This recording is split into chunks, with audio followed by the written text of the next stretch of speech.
주약에 맞춰 묵상 기도 드림으로 2월 첫 번째 주일 예배를 하나님께 올려드리겠습니다.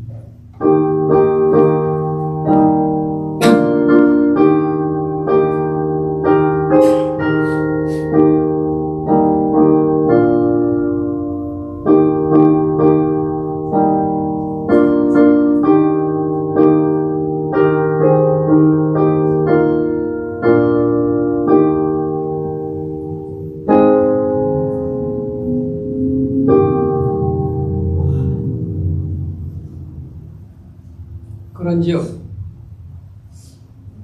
믿음, 소망, 사랑 이 세 가지는 항상 있을 것인데 그 중에 제일은 사랑이다. 아멘. 우리의 힘이 되시고 반석이 되시고 피난처가 되시는 하나님 아버지시여, 주일 예배를 드릴 수 있게 하시니 감사합니다.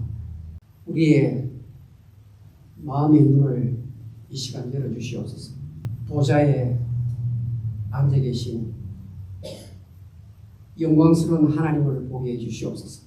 우리의 귀를 열어주시고 하나님의 음성을 정확하게 듣게 해주시옵소서. 우리의 입술을 열어주시고 진정 하나님이 하신 일을 마음껏 찬양하도록 만들어 주시옵소서. 오늘 예배에 참석한 주의 백성들 모두 주님의 십자가 곁으로 이끌어 주시옵소서. 예배를 드리면서 이전보다 더욱더 주님을 사랑하게 만들어 주시옵소서. 예수님 이름으로 기도하옵나이다. 아멘. 다 같이 기립하시고 우리 찬송가 70장을 부르겠습니다.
교동문 5번입니다. 시편 8편. 여호와 우리 주여, 주의 이름이 온 땅에 어찌 그리 아름다운지요. 주의 영광이 하늘을 건너나이다. 주의 대적으로 말미암아 어린 아이들과 젖먹이들의 입으로 권능을 세우시며 이는 원수들과 목자들과 장담하게 하려 하셨습니다. 주의 손가락으로 만드신 주의 하늘과 주께서 베풀으신 달과 하늘을 내가 보니 사람이 무엇이기에 주께서 그를 생각하시며 인자가 무엇이기에 주께서 그를 보시느냐. 그를 하나님보다 조금 못하게 하시고 영화와 정의로 그를 주셨습니다. 주의 손으로 만드신 것을 다스리게 하시고 만물을 그의 발 아래 두셨으니 곧 원수와 양과 짐승이며 공중의 새와 하늘의 물고기와 바다의 가인을 되십니다. 다 같이 여호와 주여 주의 이름으로 땅에 지구의 강가를 아멘. 사도신경으로 신앙 고백 드리겠습니다. 전능하사 천지를 만드신 하나님 아버지를 감사하며 그의 아들 주 예수 그리스도를 믿사오며 이는 성령을 맹하사 동정녀 아래에게 나시고 본디오 빌라도에게 고난을 받으사 십자가에 못 박혀 죽으시고 장사장이 상간에 죽은 자 가운데서 다시 살아나시며 하늘에 내려오사 전능하신 하나님 우편에 앉아 계시다가 제자로서 산자와 죽은 자를 다시 받아오시리라. 성령을 믿사오며 거룩한 공회와 성도와 세교동하는 것과 죄를 사하시는 것과 몸이 다시는 것과 영원히 사는 것을 믿사옵나이다. 아멘. 같이 자리에 앉으십시오. 찬송가 183장을 보겠습니다.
하나님이여, 내 마음을 살피사 나를 시험하시고 내 뜻을 아시옵소서. 하나님 아버지, 오늘 코로나 갈보리 장로교회 성령으로 인도하신 예배를 통해 우리의 마음을 정결케 하시고 진심으로 회개하여 주님 앞에 나가게 하여 주옵소서. 통해한 우리의 마음을 온전히 주님께 드립니다. 우리의 죄와 연약함을 우슬초 깨끗이 씻어주시고 교만과 이기심과 상처를 주었던 말과 행동을 용서하여 주옵소서. 주님의 보혈의 피로 우리의 죄악을 깨끗이 하옵시고 온전히 하나님만 바라보는 이 예배 될 수 있도록 하여 주옵소서. 오늘 예배 가운데 우리의 찬송과 경배를 올려드립니다. 예수님의 십자가를 통해 이루어진 구속의 은혜를 기억하며 십자가를 내가 지고 주님을 따르라는 고백으로 우리 각자가 십자가를 지고 주님을 따르며 그 사랑의 깊이를 알며 살아가는 이 시간 되게 하여 주옵소서. 예수 그리스도 십자가를 우리의 삶의 빛과 소망이 되게 하시고 그 사랑을 증거하는 삶을 살게 하여 주옵소서. 주님의 임재 안에서 우리의 영혼이 회복되고 그 은혜를 깊이 체험하는 시간 되게 하여 주옵소서. 코로나 갈보리 장로교회를 우리 목자이시고 구원자이신 하나님 아버지께 의탁하옵니다. 어려운 가운데 있는 성도들을 위로하여 주옵시고 주님의 손으로 그들을 붙드시고 주님의 오른손으로 다시 한번 붙들어 주옵소서. 특히 육신의 질고 고통을 받는 성도들을 위하여 내가 내게 치료를 내리니 내가 너를 고쳐주리라는 말씀으로 그들의 육신과 마음을 치유하셔서 회복하여 주옵소서. 그들이 주님 안에서 소망과 용기를 잃지 않게 하여 주시고 어떤 상황에서도 주님의 신실함을 믿고 나아가게 하여 주옵소서. 내 발의 등이요 내 길에 비친 하나님 말씀을 전하는 김준성 목사님께 성령의 충만함을 더하시고 목사님이 전하는 하나님 말씀이 우리 삶을 비추고 변화시키는 살아있는 능력이 되게 하여 주옵소서. 고난과 역경에 처한 이 세상, 사회의 갈등과 불안이 주님의 정의와 평화로 치유되며 주님의 공의와 이 땅과 이 땅의 백성에게 이루어지도록 하여 주옵소서. 특별히 선교지와 선교사님을 위하여 기도드립니다. 복음을 전하기 위하여 헌신하는 주님의 사랑을 나누고 그들에게 필요한 용기와 지혜를 주시고 너는 강하고 담대하라. 내가 어디로 가든지 내 하나님 여호와가 너와 함께 함이라는 말씀처럼 그들과 항상 동행하여 주시고 그들을 붙드시고 선교지마다 주님의 복음이 확산되게 하시며 땅끝까지 이르러 내 증인이 되라는 하나님 말씀을 품고 많은 이들에게 주님 앞으로 인도될 수 있도록 하여 주옵소서. 또한 어려움 속에서도 선교사님과 그 가족들에게 영적인 안식과 하늘로부터 오는 은혜를 더하여 주시고 그들의 모든 필요한 것을 채워주시기를 간구합니다. 오늘 예배를 위하여 헌신한 모든 이들을 수고를 기억하시고 그들의 섬김이 주님의 영광을 드러나는 귀한 통로가 되게 하여 주옵소서. 각 사람이 받은 은사에 따라서 하나님의 여러 가지 은사를 맡은 선한 청지기 같이 서로 봉사하게 하옵시고 주님의 은혜에 따라 서로 사랑하고 섬기는 공동체 되게 하여 주옵소서. 코로나 갈보리 장로교회 공동체를 주님의 사랑과 말씀이 흘러 넘치게 하시고 무엇을 하든지 말에나 일에나 다 주 예수의 이름으로 하고 그 힘이 하나님 아버지께 감사합니다. 우리 예배와 삶이 주님께 영광되기를 간구하면서 이 모든 기도를 예수 그리스도 이름으로 기도드립니다. 아멘.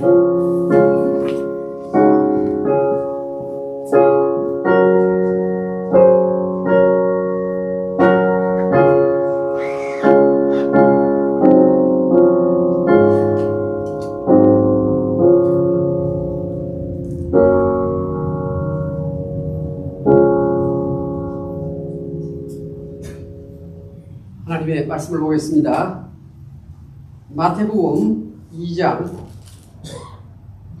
21절에서 23절까지 제가 가진 성경은 3페이지 있습니다. 신약성경 마태복음 2장 21절에서 23절. 요셉이 일어나 아기와 그의 어머니를 데리고 이스라엘 땅으로 들어가니라.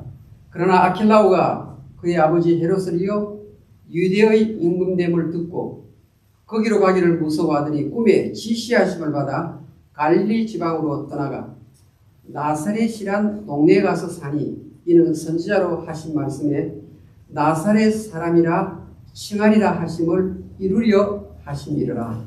아멘. 계시록 한 군데도 보겠습니다. 요한계시록 20장 4절. 또 내가 보좌들을 보니 거기에 앉은 자들이 있어 심판하는 권세를 받았더라. 또 내가 보니 예수를 증언함과 하나님의 말씀 때문에 목배임을 당한 자들의 영혼들과 또 짐승과 그의 우상에게 경배하지 아니하고 그들의 이마와 손에 그의 표를 받지 아니한 자들이 살아서 그리스도와 더불어 천년 동안 왕노릇하니. 아멘. 이 시간 오늘 말씀을 증가하실 강사 목사님을 소개해드리겠습니다. 미국에 MIT가 있고 우리 칼텍이 있듯이 우리 한국에는 한국과학기술원이 있습니다. 가장 뛰어난 엔지니어들이 그 학교에 다니고 있죠. 그 과학원 교회에 담임 목사님으로 소개하고 계십니다. 제가 대화를 해보니 우리 한국의 정치계에 장관 되시는 분들을 서슴없이 만나서 식사하시고 그러세요. 그리고 평양에, 북한에 많이 갔다 오신 분이에요. 오늘 너무나 귀한 목사님, 하나님의 섭리 가운데서 우리에게 보내주셨습니다. 목사님 강단에 서시어서 할렐루야 하시면 아멘으로 화답하시고 말씀을 들으시면 좋겠습니다. 목사님 나오십시오. 할렐루야. 아멘. 반갑습니다. 기도하겠습니다. 하나님 고맙습니다. 오늘 이 귀한 교회에 하나님의 자녀들 또 하나님의 종들을 모여 예배하는 자리에 함께 교제하게 하시고 우리 하나님께 예배할 수 있도록 이 복된 시간 주신 것 진심으로 감사합니다. 하나님, 저희가 하나님을 섬기는 것 자체가 우리 인생의 가장 위대한 특권인 것을 알고 이 예배 자리에 모여서 우리에게 말씀하시고 우리에게 성령으로 오셔서 기름 부어주셔서 우리의 영혼이 새로움을 입고 우리의 소망이 더 벅차져 갈 수 있도록 인도해 주옵소서. 감사합니다. 예수님 이름으로 기도합니다. 아멘. 목사님이 읽으신 말씀은 두 개의 말씀을 읽었습니다. 하나는 예수님의 그 태생에 관해서, 예수님의 고향에 관해서 기록된 말씀이고, 또 하나는 우리 주님이 이 땅에 다시 오셔서 어떤 모습으로 이 땅을 통치하실 것인가에 관한 말씀이 담겨 있습니다. 우리가 잘 아는 대로 예수님 스스로 나사렛 예수라고 불리어지기를 원하시고 또 그렇게 불리어지도록 예언의 말씀들이 기록되어 있습니다. 우리에게 친근한 이름입니다. 나사렛 예수. 그런데 오늘 이 본문을 자세히 보면요, 예수님이 나사렛 예수가 된 이유가 나옵니다. 그 이유가 뭐냐면요, 부모님들의 두려움 때문에 그렇습니다. 예수님 태어나실 때 죽을 뻔했죠. 2살 이하의 아이들은 다 죽여라고 했기 때문에 예수님 어머니 아버지가 예수님 데리고 애국으로 피난 갔습니다. 피난 가서 이제 세상이 많이 조용해졌다, 왕도 죽고 이제 좀 시대가 바뀌었다라고 생각이 들어서 돌아오는 차에 그 아들이 또 왕위를 이어받았다라는 소식을 듣습니다. 무서운 거죠. 아버지 시대에 피난을 갔는데 그 아버지의 시대가 끝난 게 아니고 아들이 또 왕위를 물려받았으니까 마치 북한의 김일성이 끝나고 또 이제 김정일이 물려받았는데 끝날 줄 알았더니 이제 김정은이 들어서고 이제는 여동생이 들어선다, 딸이 들어선다, 이런 말을 들을 때마다 그분들이 얼마나 절망하겠습니까? 그런 두려움과 절망이 이 예수님의 부모님에게 찾아왔습니다. 예수님의 부모님은요, 천사를 만난 사람들입니다. 하나님이 직접 천사를 보내어서 너가 아들을 낳을 것이니 임마누엘이라 하리라 그렇게 약속하시고, 또 아버지 요셉에게도 천사가 와서 네 안에 데려오기를 두려워하지 말라, 이런 요즘으로 말하면 직통 계시를 여러 번 받은 분들임에도 불구하고 이분들은 아들 대신 예수님을 데리고 고향 완전히 중심으로, 이스라엘의 중심으로 돌아가는 것이 두려웠습니다. 그래서 변두리에 살기로 결정을 한 거죠. 나사렛이라는 좀 변두리 동네에서 이런 모를 자리에서 숨어서 지내야 되겠다라고 생각을 한 것입니다. 저는 우리의 믿음이 바로 이렇게 출발한다고 믿습니다. 예수님은요, 우리가 그분의 그 이름을 마음으로 믿고 기쁨 가운데 시작하지만은 곧이어 찾아오는 많은 환란이 있습니다. 제가 학교 다닐 때 저희 집이 조금 넓은 집이라서 방을 몇 개 드리고 우리 어머님이 세를 주셨어요. 그래서 그 한 방에 사시는 아주머니에게 전도를 했어요. 전도를 해서 이분이 예수님을 믿고 교회를 다니게 됐는데 어느 날 이분이 저희 어머니에게 이렇게 물어보시더래요. 권사님, 내가 예수를 믿으니까 좋긴 한데 왜 이렇게 어려운 일이 많이 찾아오죠? 예수 믿기 전에는 몰랐던 일들이, 없었던 일들이 너무 많이 생긴다. 그렇게 물어보더라는 것입니다. 분명히 그런 일이 있을 수 있습니다. 우리가 예수님을 믿고 그 믿음을 가지고 살아가는 것이 그렇게 간단하지 않습니다. 왜냐하면 세상이 예수님을 좋아하지 않고 또 어둠의 권세가 예수님을 따라가는 그 믿음을 결코 반가워하지 않기 때문에 우리의 믿음은 나사렛 예수, 그러니까 두려움을 극복하지 못해서 한계에 부딪히는 그 자리에서 우리의 믿음이 시작됩니다. 이것은 우리만의 문제가 아니고 예수님만의 문제 아니고 모든 시대의 믿음의 공통점입니다.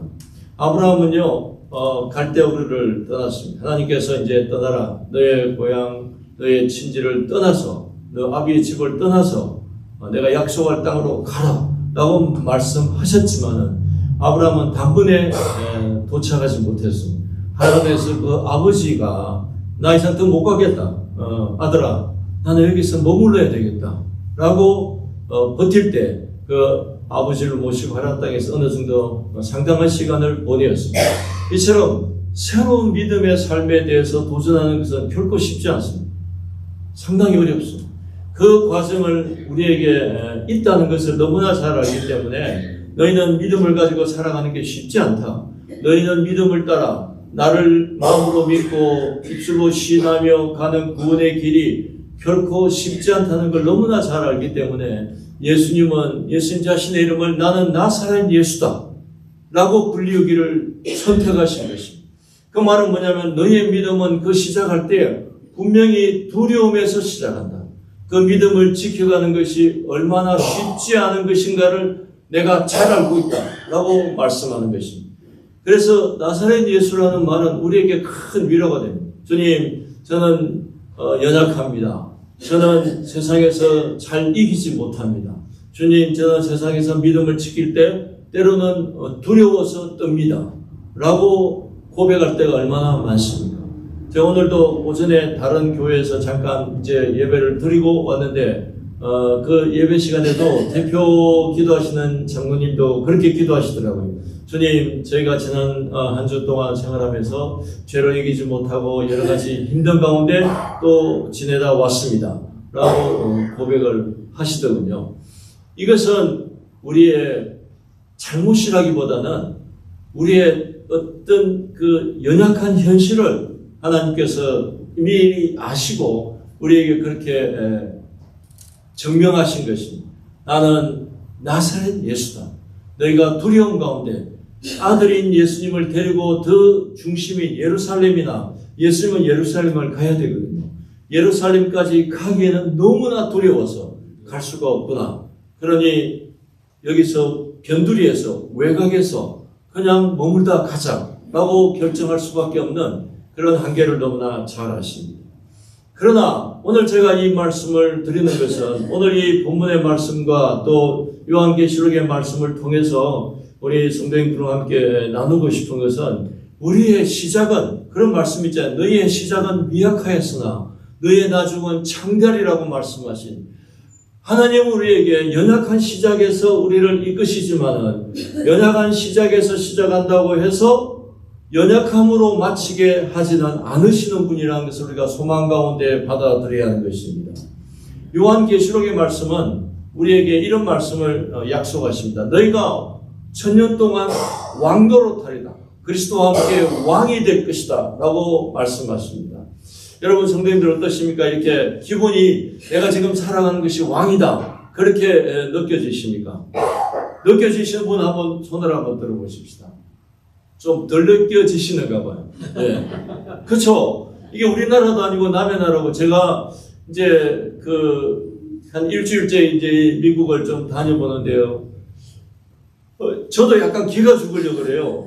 일단 뭐가 기가 죽냐면 땅이 너무 넓어요. 그래서 야 우리 땅과는 진짜 크기가 다른 게 약간 기가 죽으려고 그래요. 땅의 크기만 커도 이제 얼마나 차이가 납니까? 얼마나 차이가 납니까? 저는 한국에 있을 때 다른 건 모르겠고 공부를 두고는 그냥 대한민국에서 제일 잘하는 사람들하고만 지냈고 뭐 그래도 괜찮은 학교에서 지냈는데 이제 여기 와서 이렇게 대학을 지나다니면서 뭐 여기도 무슨 대학 이렇게 얘기를 하는데 약간 기가 죽으려고 그래요. 왜냐하면 건물이 너무 좋아. 우리가 있던 대학보다는 월등히 크고 캠퍼스가 비교할 수 없이 좋은 거죠. 그래서 야, 참 미국이라는 나라가 정말 강한 나라구나 이런 생각을 해봅니다. 그런데요. 주님은 우리에게 말씀하십니다. 뭐라고 말씀하시냐면요. 너희는 그리스도와 함께 왕도로 탈 것이다. 이렇게 약속하십니다. 그래서 믿음이라는 것은요. 출발점이 있지만 동시에 뭐가 있습니까? 목적지가 있습니다. 이 목적지를 가지는 것이 굉장히 중요합니다.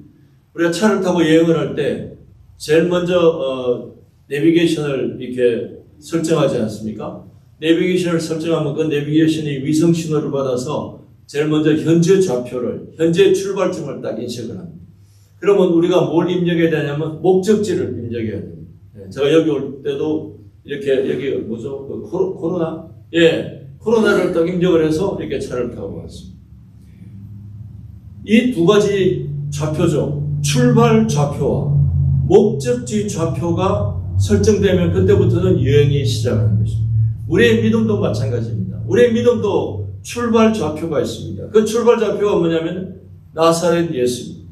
너희는 나를 믿기 때문에 어려운 일을 겪을 수도 있겠고 나를 따르기 때문에 위험해질 수도 있겠고 너희는 나를 따르기 때문에 고독할 수도 있어. 그래서 깊숙이 들어가지 못하고 외곽에서 살아가는 그런 시대가 있을 수 있어요.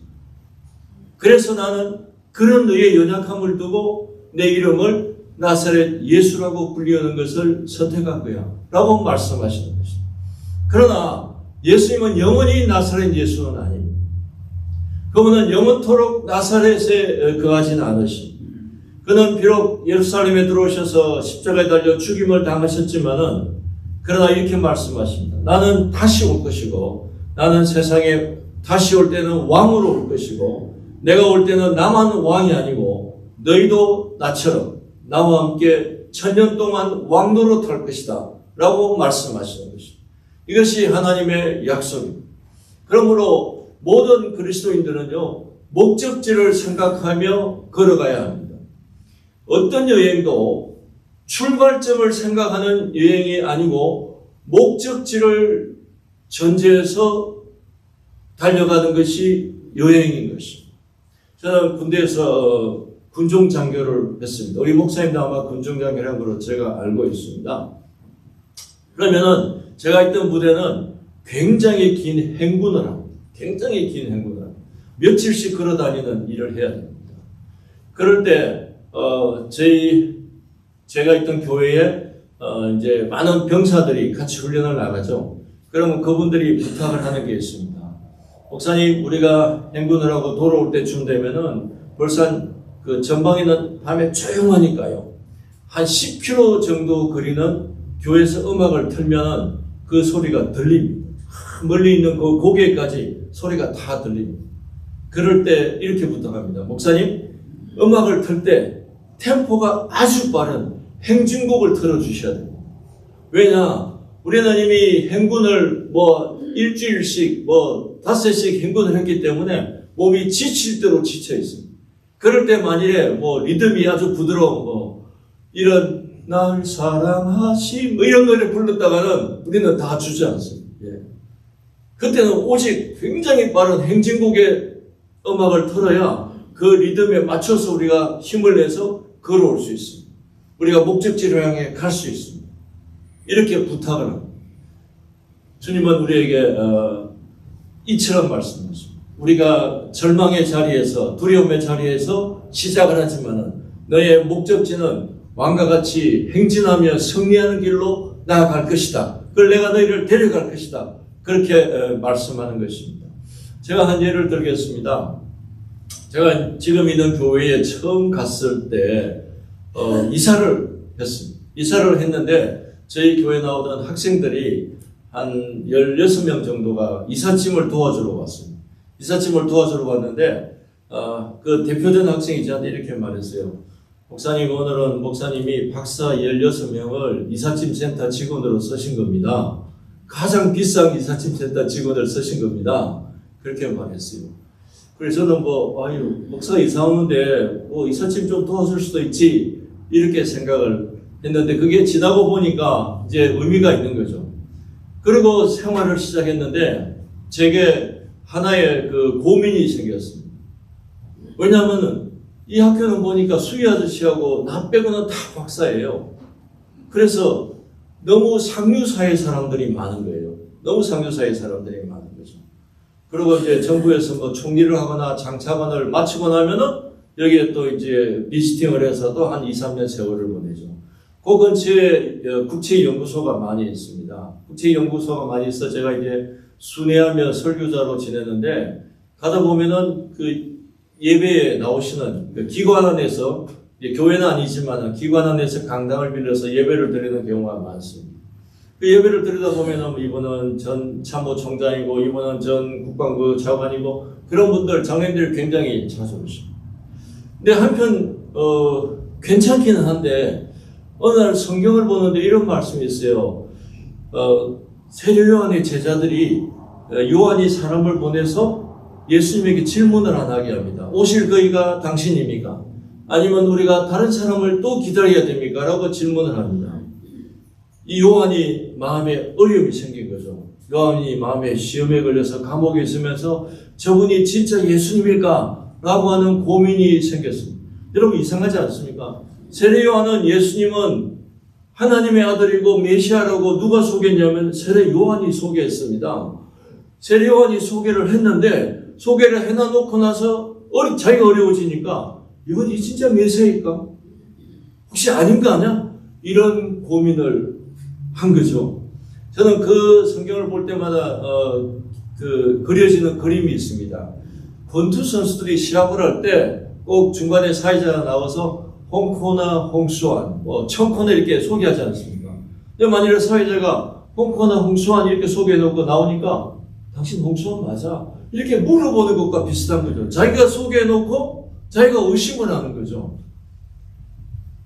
그 질문을 할 때 예수님이 대답을 하십니다. 몇 가지 대답을 하셨는데요. 예수님이 하나님의 아들이고 메시아인 것을 증명하는 몇 가지의 말씀을 하시는데 그 중에 하나가 가난한 자에게 복음이 전파된다. 그렇게 말씀하셨어요. 그러니까 예수님이 메시아라는 것 중에 하나가 어떤 증거가 있냐면 가난한 사람들에게 복음이 전파된다는 것입니다. 그때 제가 고민에 대해서 기도를 했습니다. 하나님, 예수님이 메시아인 사실이 가난한 자에게 복음이 전파되는 것이 증명장치라면은, 증거라면은, 저도 가난한 자에게 복음을 좀 전해야 제가 제대로 된 목사인 것을 생각할 수 있지 않겠습니까? 근데 제 옆에는 가난한 사람들이 없습니다. 한 명도 없습니다. 수희 아저씨도 학벌이 좋은 사람만 수의를 할 수 있습니다. 제가 그런 고민이 들어서 기도를 했어요. 하나님, 저에게 가난한 사람들에게 찾아갈 수 있는 기회를 주십시오. 아니면 제가 이 학교의 목사를 그만두고 가난한 동네를 가겠습니다. 라고 기도를 했습니다. 제가 경험을 해보니까요. 올라가겠다고 기도하는 건 하나님이 결제를 굉장히 늦게 하시는 것 같아요. 근데 내려가겠다고 기도하는 것을 하나님께서 한 명도 신청을 안 하네. 근데 네가 신청해서 그러면 그 자리에서 사인을 하시는 것 같아요. 그래서 제가 사람들한테 내려가는 기도는 조심해라. 결제가 올라가는 순간 결제가 난다. 저도 그러고 나서 이제 좀 어려운 사람들하고 지내는 사역을 좀 했습니다. 그 중에 하나가 이제 서울역이 있고 서울역 맞은편에 보면 대우 빌딩이 있고 그 옆에 호텔도 있고 좋은 동네가 있는데 약간 오른쪽으로 비껴가면 동자동이라는 동네가 있습니다. 거기가 유명한 쪽방입니다. 어제 제가 쪽방 얘기를 하니까 여기 계시던 분이 목사님 쪽방이 뭡니까? 이렇게 물어보더라고요. 여러분 혹시 쪽방 모르시는 분이 있습니까? 쪽방은 아주 쉽게 말하면 좀 작은 침대 하나 사이즈의 방이라고 생각하시면 됩니다. 그 방에서 살아가는 것입니다. 그 쪽방촌에 교회가 있고 그 교회에 제가 이제 설교를 지원하러 좀 다녔습니다. 하루는 그 쪽방촌 올라가는데 남자 한 분이 여름에 반바지를 입고 누워 있는데 머리끝부터 발끝까지 눈동자까지 노란 분이 계셨어요. 그래서 너무 신기해서 어떻게 사람의 눈동자같이 놀았나? 라고 보니까 이분이 황달 증세가 너무 심해서 그렇게 된 거죠. 제가 아는 그 병원사에 가시는 목사님에게 전화를 해서 지금 빨리 와라. 여기 환자가 있다. 그리고 저는 올라가서 예배를 드리고 내려와서 그 형제를 데리고 이제 병원에 가게 만들었습니다. 병원에 가니까 의사 선생님이 이 사람 일주일 남았다 그러시더라고요. 그리고 병원 치료를 좀 하고 다시 쪽방으로 돌아왔습니다. 이 형제는 자기 나이도 모르고 이름도 모르고 고향도 모르고 부모님도 모르고 생일도 모르고 아무것도 모르는 고아였습니다. 아는 게 하나도 없는 자기 자신에 대해서 아무것도 모르는 분이었습니다. 그래서 제가 그 형제의 쪽방을 찾아가기 시작했습니다. 일주일에 2번씩 1년 정도 한 100번 이상을 찾아갔습니다. 근데 한 100번쯤 찾아갔을 때 사고가 터졌어요. 하루는 가니까 이 형제가 쪽방에 달력을 하나 붙여놨는데 그 달력은 여성들이 옷을 안 입고 있는 그런 달력이었어요. 그래서 우리 형제님 이 달력은 우리 형제가 천국 가는데 도움이 안 될 것 같아. 그래 내가 떼가겠다고 떼갔습니다. 떼서 가져왔는데 그 다음에 가니까 쪽방에 문을 잠궈놨어요. 열어주질 않아요. 근데 쪽방이라는 게 열쇠가 어떤 거냐면요. 이렇게 못에다가 이렇게 실을 걸어 놓는 거예요. 그러니까 툭 치면 열리게 돼 있어요. 그래서 억지로 들어갔습니다. 열고 들어갔더니 이 형제가 췌장암 말기예요. 의사 진단으로는 일주일 남았다고 했는데 그 형제가 일어나서 그래도 제가 좀 덩치가 있는 편인데 나를 밀어서 쫓아냈습니다. 놀라운 건요. 제가 그 형제를 이길 수가 없는 거예요. 얼마나 힘이 센지. 이 환자 맞아? 이런 생각이 들 만큼. 그래도 제가 이제 밀리지 않고 계속해서 찾아갔습니다. 그 형제를 고치려고 성경에 이런 말씀이 있거든요. 병든 자가 있느냐? 장로들을 데리고 가서 기름을 바르고 기도하게 됐습니다. 그래서 제가 아는 목사도 장로고 장로도 장로니까 제가 아는 장로들을 만나면은 오늘 시간 있냐? 있어. 오케이. 가자. 그래서 그 장로들을 데리고 가서 그 형제에게 원래는 그 올리브유를 발라야 되는데 뭐 때로 올리브유를 구할 데가 없으면 그냥 식용유도 바르고 아무거나 바르고 이렇게 기도를 했습니다. 근데 다행히 건강이 좀 좋아졌어요. 한 1년 이상 더 살았어요. 그러다가 이제 그 사고가 터진 거죠. 이렇게 달력 사건이 터졌습니다. 달력 사건이 터지고 제가 가니까 굉장히 싫어하고 오지 말라 그러고 막 화를 내고 그랬었어요. 그러다가 한 몇 달 지나서 이제 드디어 몸이 아주 나빠져서 행정십자병동 적십자병원에 가서 이제 마지막 소천의 시간, 죽음의 시간을 맞이하게 됐습니다. 저는 너무 억울한 거예요. 하나님, 내가 이 친구를 위해서 내가 1년을 다녔고 내가 시도 때도 없이 정말 낮이고 밤이고 찾아갔는데 이렇게 화를 내고 나한테 화를 내고 또 나한테만 화를 내는 게 아니고 그 병실에서 난동을 피는 거예요. 왜냐하면 췌장암 말기가 굉장히 고통스럽거든요. 그러니까 의사들이 오면은 나 빨리 죽여라고 화를 내고 그 간병하는 분들한테 막 욕을 하고 막 정말 난동을 피는 거예요. 이 형제는 자기 인생에 대해서 남은 건 저주밖에 없었어요. 그러다가 어느 날 같이 사역하는 그 형제를 돌보는 목사님에게 전화가 왔어요. 목사님, 우리 형제가요 천사가 됐습니다. 예? 뭔 천사예요? 했더니 이 형제가요 하나님께 불려 올라갔대요. 하나님께 불려 올라갔는데 여기 보좌가 있는데 하나님은 보이지는 않고 안 보이는데 하나님이 계신다. 아버지가 계시는 걸 알겠더래. 그 왜 이쪽에도 오른편에는 아들 예수님이 계시더래요. 그러면서 그분이 그 형제를 향해 하나님 아버지가 그러더래요. 아들아, 이제 돌아와라. 내가 너를 부르겠다. 딱 한마디예요. 아들아, 내가 너를 부를 테니까 돌아와라.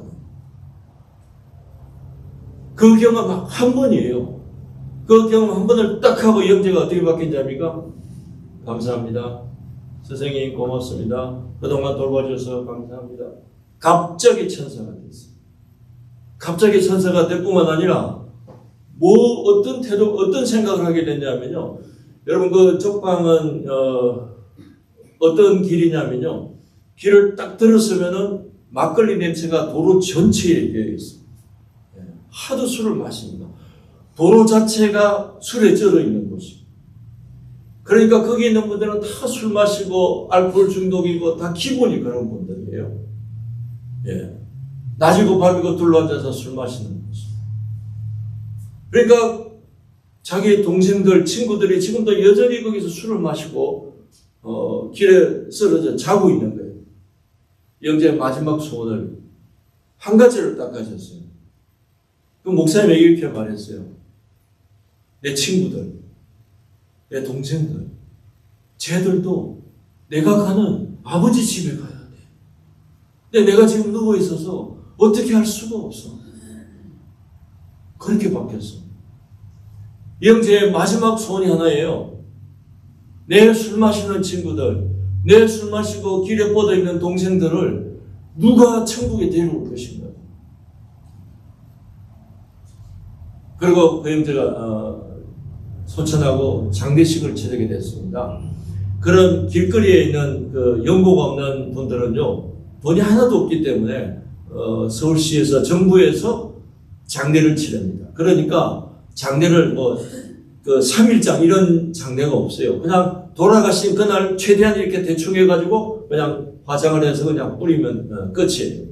저한테 급히 전화가 왔어요. 목사님 장례를 치러야 되겠습니다. 제가 갔어요.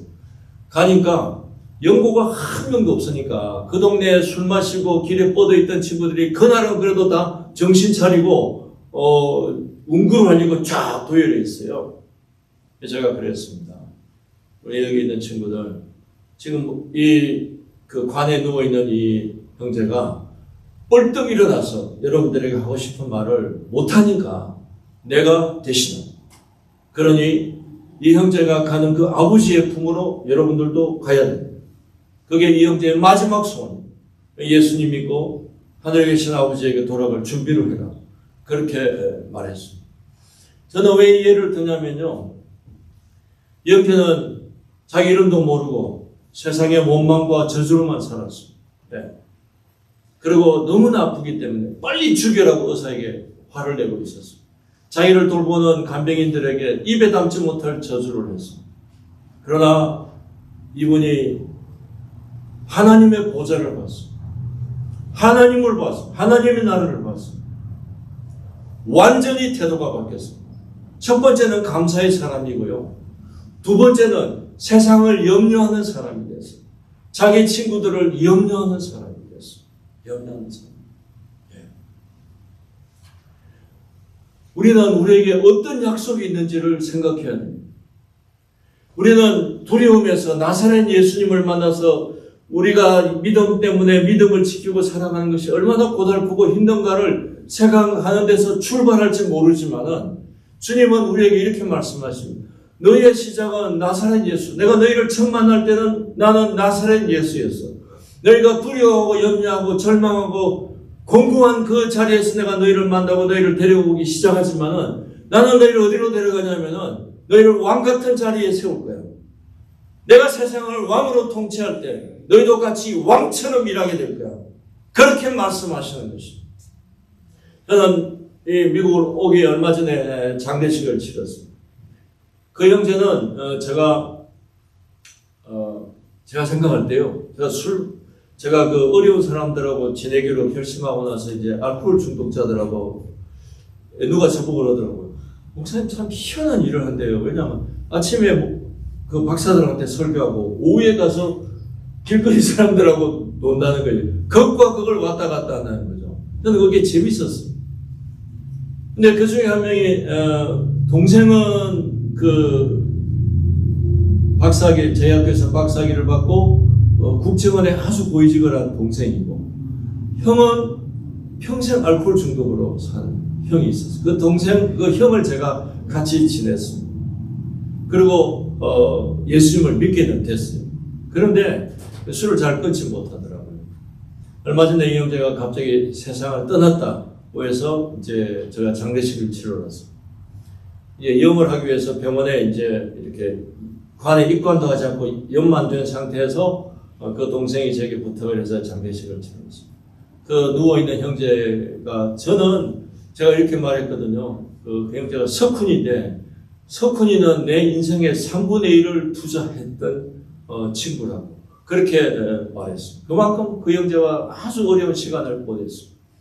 그 머리에 손을 얹고 마지막 기도를 하는데요. 이건 제 기분입니다. 여러분 뭐 좀 신비한 얘기라고 뭐 이상하게 생각하지 마시고, 제 기분에 제가 그 이제 누워있는 그 형제, 석훈 형제의 머리에 손을 얹고 기도를 하는데, 그 형제가 나한테 마치 말을 하는 것 같아요. 이렇게 말하는 것 같아요. 목사님 고마워. 내가 목사님 때문에 천국을 가. 그래서 고마워. 두 번째, 천국이 이렇게 좋을 줄 알았으면은 나 술 안 마셨을 거야. 그렇게 말하는 거예요. 이렇게 좋을 줄 알았으면 내가 세상에서 원망 안 하고, 내가 술 취하고 이렇게 안 살았어요. 그렇게 얘기하는 것 같아요. 그래서 제가 그 얘기를 전했습니다. 그 동생들하고 다 전했어요. 당신들의 형이. 근데 그 가족들은요, 얼마나 그 고인이 애를 먹였는지, 마치 표정이 이래요. 알턴이 빠진 것 같은 그런 기분으로 장례를 치르는 거죠. 그러나 제가 하나 분명히 말씀할 수 있는 건요, 우리의 믿음의 시작은 미약하고, 우리의 믿음의 시작은 두려워하고, 우리의 믿음의 시작은 절망하고, 우리의 믿음의 시작은 때로 좌절하는 자리에서, 그 자리에서 같이 함께 하시는 나사렛 예수가 계십니다. 그러나 그거는 시작입니다.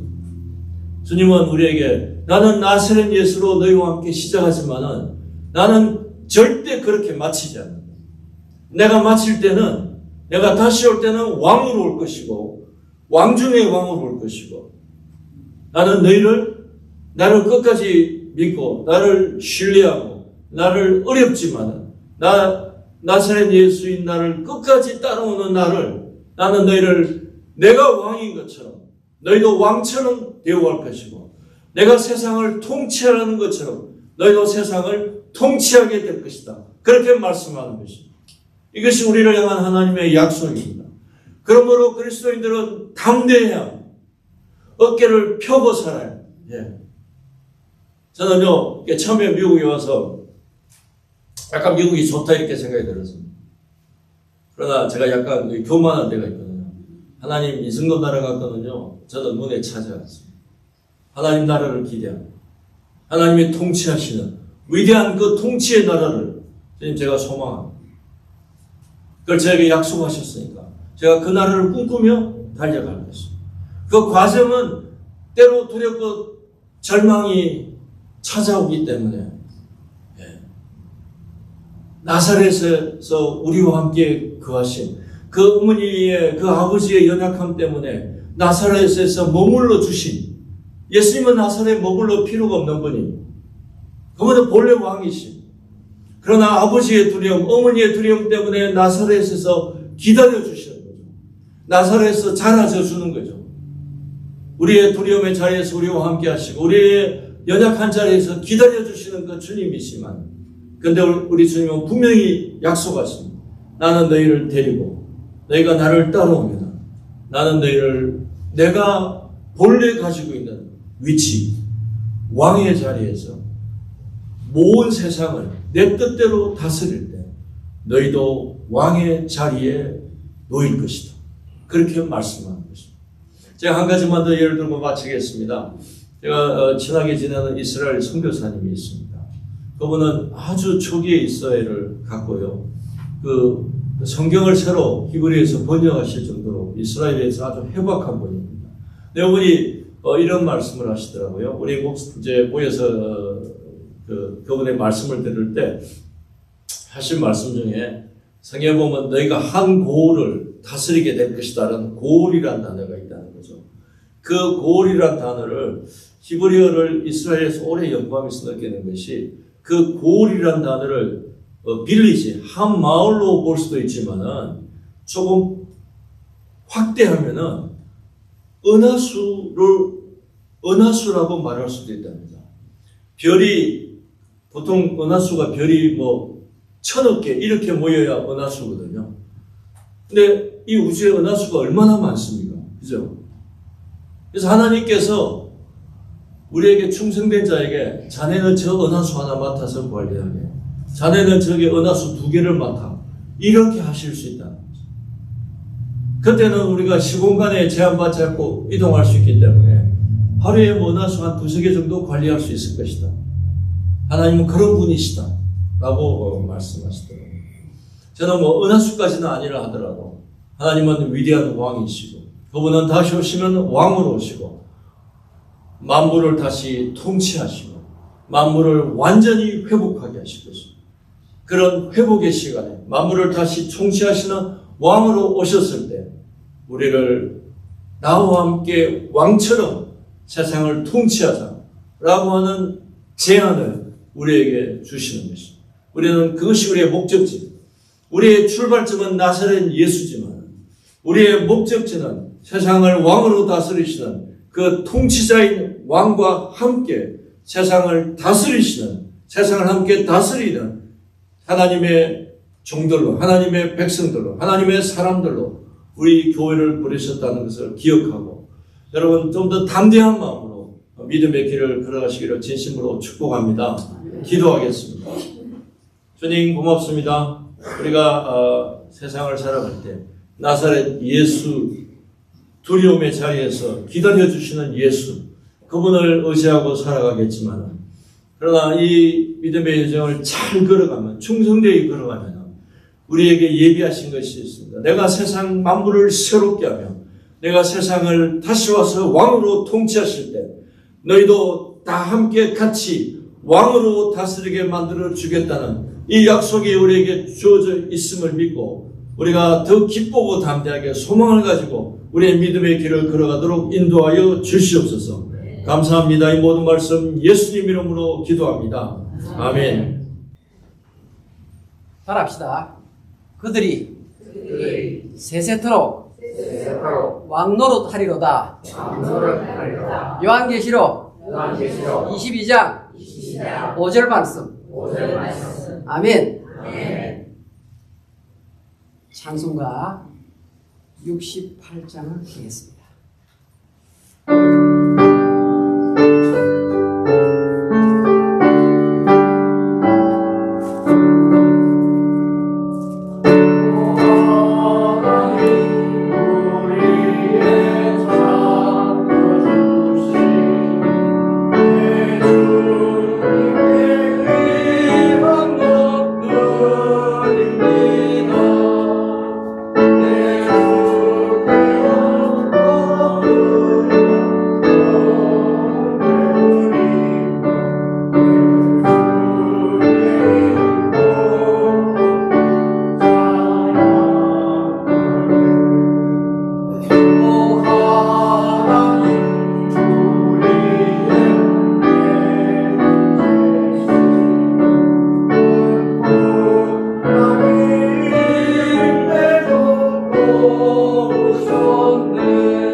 하나님 아버지 감사합니다. 우리가 예배할 때마다 우리의 손에 주님이 주신 열매를 들고 하나님께 감사할 수 있는 힘을 주신 것을 진심으로 감사합니다. 하나님, 우리가 이 시간 우리의 수고한 것을 주님 앞에 내려놓고 우리의 수고에 응답하시는 주님을 찬양하며 감사를 드리오니 이 예물을 받아 주시옵고 이 예물이 뿌려지는 곳에 쓰임받는 곳에 생명의 열매가 풍성히 맺도록 하나님 축복하시고 그 드린 손길들을 축복하여 주시옵소서. 이 나그네 된 땅에서 또 자자손손이 하나님께 복을 받는 그 출발점이 되는 예물이 되도록 주님 은혜를 베풀어 주시옵소서. 감사합니다. 예수님 이름으로 기도합니다. 아멘.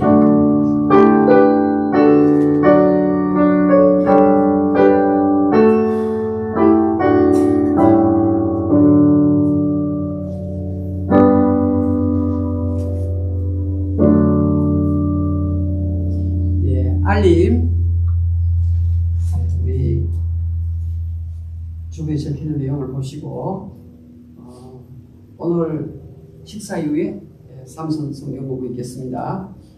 그리고 우리 강재승 원사님을 위해서 기도해 주십시오. 인슈런스 혜택 잘 받고 또 정확하게 닥터를 만날 수 있도록 하나님께서 속히 일이 잘 진행되도록 기도해 주시고 또 기련수 권사님 여러분 치료 중에도 하늘의 소망으로 굳건히 설 수 있도록 감사가 넘치도록 기도해 주시고 또 우리 이세근 성도님 정말 이 아내 입장에서 얼마나 힘드시겠습니까? 계속 이렇게 집안에서 돌보아야 될지 아니면 또 다른 미국의 어떤 시설로 옮겨야 될지 계속해서 갈등과 괴로움이 많은 가운데 있습니다. 이진호 권사님과 이세근 성도를 위해서 마음을 활짝 열려가지고 주의 복음 앞에 무릎 꿇는 날이 오도록 주님이 되고 도와주시면 감사하겠습니다. 다 같이 기립하시고 찬송가 54장을 부르고 기도로 마치겠습니다.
김준성 목사님 나오셔서 축도하시겠습니다. 이제 우리 구주 예수 그리스도의 은혜와 하나님 아버지의 사랑하심과 성령님의 인도하심과 교통하심과 충만케 하심, 이 나그네 된 이 큰 땅에서 믿음을 지켜가며 세대를 이어가며 교회를 섬기며 걸어가는 이 모든 성도들 머리 위에 지금부터 영원까지 영원토록 함께 있을지어다. 아멘. 아멘.